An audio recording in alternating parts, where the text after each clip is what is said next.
నమస్తే, welcome to RP7 TV news. మిర్యాలగూడలో Congress party చేరేందుకు పదవులకు రాజీనామా చేసిన మున్సిపల్ చైర్మన్ తిరునగర్ భార్గవ్ 11 మంది వార్డు కౌన్సిలర్లు బీఆర్ఎస్ పార్టీకి చెందిన మున్సిపల్ చైర్మన్ వర్గం గత 27న హైదరాబాద్లో కాంగ్రెస్ పార్టీ వ్యవహారాల ఇన్ఛార్జ్ దీపాదాస్ మున్సి సమక్షంలో పార్టీలో చేరికను అడ్డుకున్న స్థానిక ఎమ్మెల్యే లక్ష్మారెడ్డి, డీసీసీ అధ్యక్షుడు శంకర్ నాయక్, సీనియర్ నాయకులు కాంగ్రెస్లో చేరాలంటే తామున్న పార్టీతో పాటు పదవులకు రాజీనామా చేయాలని షరతులు విధించిన స్థానిక నాయకులు. కాంగ్రెస్ పార్టీ అధిష్టానం నిర్ణయం ప్రకారం గత 4 రోజుల క్రితం చేరిన విషయంలో మరలా చేరికలు ఎవరికి తెలియకుండా జరిగినాయి కాబట్టి వాటిని నిలుపుదల చేసి గత 4 రోజుల నుంచి కొన్ని సంప్రదింపులు జరిపి అందరం సమన్వయంగా పనిచేయాలా, అధిష్టానాన్ని కూడా గౌరవించాలనే ఉద్దేశంతో ఈరోజు జానారెడ్డి గారు కాంగ్రెస్ పార్టీ నల్గొండ పార్లమెంట్ అభ్యర్థి కుందూరు రాజురెడ్డి గారు, నేను కొంతమంది ముఖ్య నాయకులు అందరూ కలిసి కూర్చొని అధిష్టానాన్ని గౌరవించాలి కాబట్టి వారి పిలుపు మేరకు అందరం కలిసి కూర్చొని ఒక 11 మంది కౌన్సిలర్స్ మరియు ఒక 2 మొత్తం 13 మంది కౌన్సిలర్స్ ఈరోజు బీఆర్ఎస్ పార్టీకి రాజీనామా చేసి, అలాగే మేము కోరిన విధంగా ఎమ్మెల్యే కౌన్సిలర్ పదవికి మరియు చైర్మన్ పదవికి తిరునగర్ భార్గవ్ గారు రాజీనామా చేసినారు. ఆ రాజీనామాని అందరం కలిసి ఈరోజు ఏదైతే కాంగ్రెస్ పార్టీ అధిష్టానం దీపాదాస్ గారు ఉన్నారో వారికి మా ద్వారా పంపించడం జరిగింది. ఎట్టి పరిస్థితులలో ఒక 4-5 రోజుల్లోనో ఒక వారం రోజుల్లోనో పెద్దలందరినీ కలిసి దానిపైన తగు నిర్ణయం, అంటే పార్టీ అధికారంగా ఉంటుంది కాబట్టి ఆ పార్టీ నిర్ణయం ప్రకారం అందరం నడుచుకోవాలి కాబట్టి ఎట్టి పరిస్థితుల్లో ఆమోదమవుతుంది అనేదే మా నమ్మకంతో పెద్దలకి మేము ఒప్పచెప్పడం జరిగింది.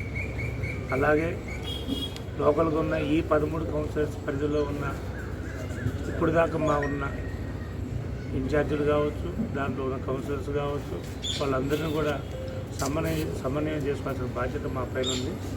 ఇవాళ రేపట్లో వాళ్ళని కూడా కూర్చోబెట్టి మొత్తాన్ని సమన్వయం చేసి కాంగ్రెస్ పార్టీ నల్గొండ పార్లమెంట్ నియోజకవర్గ పరిధి అభ్యర్థి రఘువీరెడ్డి గారిని అత్యధిక మెజారిటీతో గెలిపించడానికి మేమందరం కలిసిమెలిసి పోరాడి అత్యధిక మెజార్టీతో గెలిపిస్తామని అందరికీ తెలియపరుస్తున్నాను.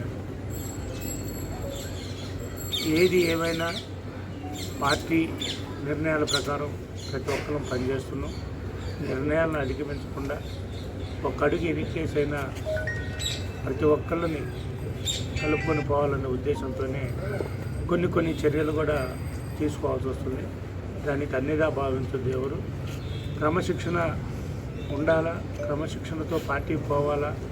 కొంత సమయం పట్టినా కానీ కొన్ని నిర్ణయాలు కొంచెం కఠినంగా తీసుకుంటేనే బాగుంటుందనే ఉద్దేశంతో ఈ రకమైన డెసిషన్స్ కూడా తీసుకోవాల్సి వచ్చింది. మేము రాజీనామా కోరటానికి కూడా కారణమే, ఇది ఒక కారణం. రాష్ట్రం మొత్తంలో కూడా ఎక్కడ ఇలాంటి పరిణామం చోటు చేసుకోలేదు. ఒక మిర్యాలగూడ కాన్స్టిట్యూషన్లోనే పరిణామం మేము ఊహించిన విధంగానే మంచిగా వచ్చిందని అనుకుంటున్నాం. అలాగే మేము వాళ్ళతోనైనా ఈరోజు జరిగిన ఇంకా కొన్ని చేరికలు కూడా జరిగినాయి. ఆ చేరికలు అయితే అయితే అందరినీ సమన్వయం చేసి పార్టీని ముందుకు నడిపిస్తానని ప్రతి ఒక్కరికి తెలియపరుస్తున్నాను. పార్టీ అధిష్టానం మళ్ళీ చైర్మన్ పదవి మీరు ఒప్పుకుంటారు అంటే పెద్దలు కాంగ్రెస్ పార్టీ అధిష్టానం దీపాదాస్ గారు, పెద్దలు జానారెడ్డి గారు, చేరికల కమిటీ చైర్మన్ జగ్గారెడ్డి గారు, నేను శాసనసభ్యులుగా దాంట్లో కమిటీ వేసుకొని వాళ్ళు ఎట్లా దాన్ని సమన్వయం చేస్తారో చూసి దాని ప్రకారం అధిష్టానం ప్రకారం నిర్ణయం ప్రకారమే నడుచుకుంటామని చెప్తున్నాను. దీపాదాస్ సమక్షంలోనే భార్గవ్ గారు చేరారు. చేరిన తర్వాత మీరు అందరూ వ్యతిరేకించారు, ఫ్లెక్సీలు ఏర్పాటు చేసిర్రు, అంతా అయిపోయింది. మళ్ళీ ఇప్పుడు ఈ పరిణామాన్ని ప్రజలు ఏ విధంగా అర్థం చేసుకోవాలి? నేను అనేది ఏంటంటే కాంగ్రెస్ పార్టీ క్రమశిక్షణతో నడవాలనే ఉద్దేశంతో కొన్ని కఠినమైన నిర్ణయాలు తీసుకున్నాం. మీరు ఏదైతే దీపాదాస్ దగ్గరికి మా దగ్గర పోయి మాకు తెలియకుండా పోయి చేరారు కాబట్టి మేము దాంట్లో భాగంగానే దీపాదాస్ గారికి జగ్గారెడ్డి గారికి ఫోన్ చేసి ఇట్లా జరిగిందంటే వితిన్ హాఫ్ అన్ అవర్లోనే దాన్ని ఇమీడియట్గా యాక్షన్ చేసుకొని హాఫ్ అన్ అవర్లోనే లెటర్ ఇచ్చేసేసి దాన్ని ఆపేశారు. కానీ ఆ నిలుపుదలను కూడా మేము గౌరవించి మేము వారికి కూడా తగిన మర్యాద ప్లస్ వాళ్ళు పెద్దలు కాబట్టి వాళ్ళు అనుగుణంగా నడవాలి కాబట్టి మేము గత 4-3 రోజుల నుంచి చర్చలు చేసుకొని అందరం కలుపుకొని పెద్దలు జానారెడ్డి గారి ఆశయం దానికోసం ఆయన యొక్క ఆదేశం మేరకు కూర్చొని మాట్లాడి ఈరోజు వాళ్ళు మేము ఏదైతే మాట అడిగినామో మేము రిజైన్ చేసి పార్టీలో మీతో పాటు కలిసి పనిచేస్తామని అన్నారు కాబట్టి మాకు ముందు ఆ రిజైన్ లెటర్ ఇచ్చిన తర్వాతనే చేయమని చెప్పిన మాకు ఆల్రెడీ రిజైన్ లెటర్ ఇచ్చిన వాళ్ళు మేము కూడా అధిష్టానం కూర్చోబెట్టి వాళ్ళు ఎట్లయితే నిర్ణయం తీసుకున్నారో దానికి మేము అందరం బదులు అవుతామని చెప్తున్నారు. రెడ్డి గారి క్యాంప్ ఆఫీసులో పెద్దలు రాష్ట్ర మాజీ మంత్రి సీనియర్ నాయకులు జానారెడ్డి గారి సమక్షంలో గౌరవ శాసనసభ్యులు మిర్యాలగూడ బత్తుల లక్ష్మారెడ్డి గారు మరియు నాగార్జున సాగర్ శాసనసభ్యులు జేవీ రెడ్డి గారు, రఘువీరారెడ్డి గారి సమక్షంలో ఈరోజు మిర్యాలగూడ పట్టణానికి ఏదైతే గత 10 రోజుల క్రితం దీప్ దాస్ మున్షి గారి సమక్షంలో చేరి దాన్ని హోల్డ్లో పెట్టింది, ఈరోజు పెద్దలందరి సమక్షంలో దాన్ని తీసేయటం, అందరం కలిసి ఈరోజు కాంగ్రెస్ పార్టీలోకి మళ్ళీ కౌన్సిలర్లు ఇన్ఛార్జీలు అందరం కూడా కలిసి ఈరోజు పార్టీలో జానారెడ్డి గారి సమక్షంలో అందరం కలిసి పార్టీలోకి రావటం జరిగింది.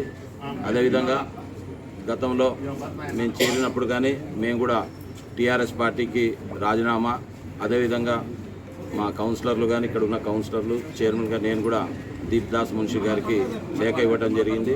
వారు ఏ నిర్ణయం తీసుకుంటే ఎమ్మెల్యే గారి ద్వారా వారికి అందజేయడం జరుగుతుంది. ఏ నిర్ణయం తీసుకుంటే దానికి కట్టుబడి ఉంటామని, అదేవిధంగా కాంగ్రెస్ పార్టీ గెలుపు కోసం, రఘువీరారెడ్డి గారి గెలుపు కోసం ఇక్కడున్న కౌన్సిలర్లు మేమందరం కూడా కృషి చేస్తామని చెప్పి తెలియజేస్తూ వారికి అత్యధిక మెజారిటీ వచ్చే విధంగా ఇక్కడ చేస్తాం. రేపు మా పాత్ర ఏంది, ఏ విధంగా ఉపయోగిస్తారనేది పార్టీ అధిష్టానం చెప్పినట్టు వింటామని చెప్పి తెలియజేస్తూ ఈ రేపటి నుంచి అందరం కూడా కలిసికట్టుగా కాంగ్రెస్ పార్టీ ప్రచార కార్యక్రమంలో పాల్గొంటామని సందర్భంగా అందరినీ తెలియజేస్తాం.